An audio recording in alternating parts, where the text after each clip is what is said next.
This was the proudest moment of my senior year in high school, and it was winning third place in our home basketball invitational.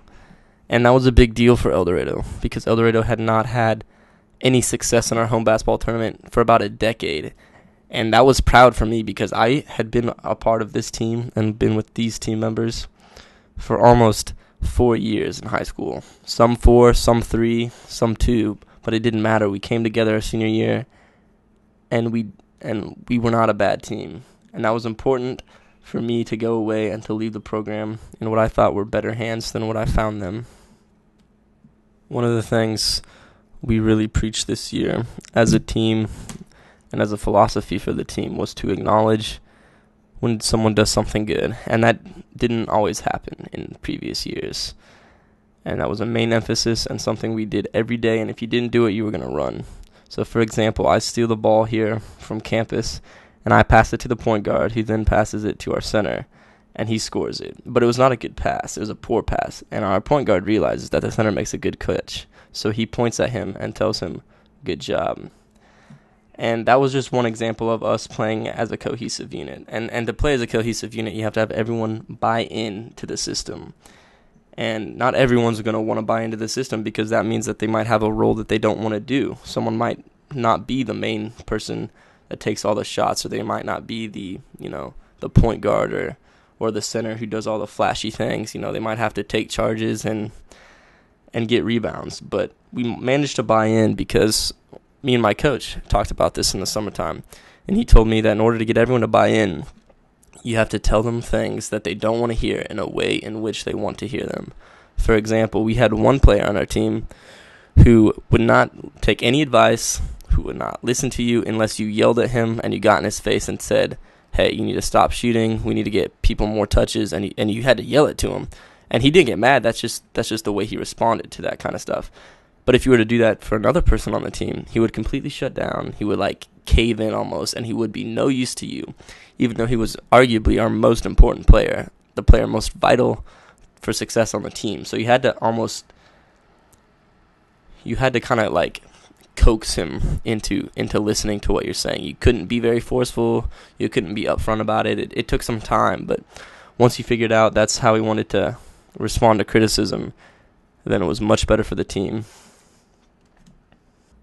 Another thing I was really proud of this year is that we increased the community interest and the community involvement in the basketball program, and that's really important for a team to have success, is according to my coach, because the players have to feel like they're not only playing for their school, but they're playing for their community.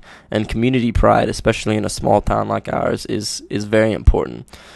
So by increasing community interest, we increased attendance, and there were some games that there was not an open seat in the entire arena. And that used to only happen for homecoming and big games against teams that were widely regarded as one of the best teams in the state. But that didn't happen this year. We had good following at all of our games, and that just made playing so much more fun because the crowd was louder, the energy was more amped up. You saw people out there that you hadn't seen in years come to basketball games, and that was so fun. It was an experience I'll never forget, having just everyone in the arena stand up when you do something good or when it's a close game. Our coach was a prime example of telling you something you don't want to hear in a way you want to hear it. He'd pull you aside and talk to you calmly, but if you messed up in a game, he would yell at you, and he would let you hear about it.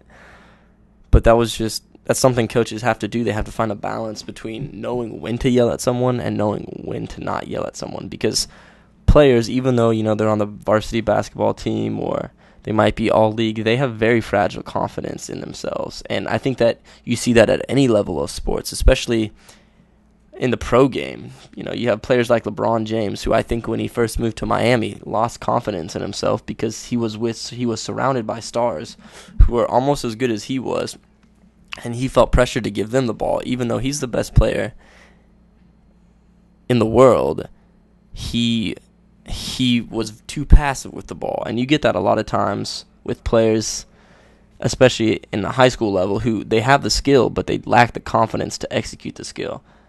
And that was another thing that we talked about, is just if you're open, shoot the ball. We don't care if you've missed a lot, but you have to have confidence in your shot. And if you're open, the best thing for you to do with the ball is to shoot it, not to pass it and not to do something like that. I was a perfect example of that. Last year, my teammates would hate on me if I missed a shot. They would be like, you need to pass the ball to someone else, and they wouldn't say it in a way that at that time I wanted to hear it. Combining all of these things, hard work, teammates that cared about you, good leadership, helped make this season a possibility and helped make this moment happen. And I hope that next year's team can build off of it, and I wish them sustained success as well.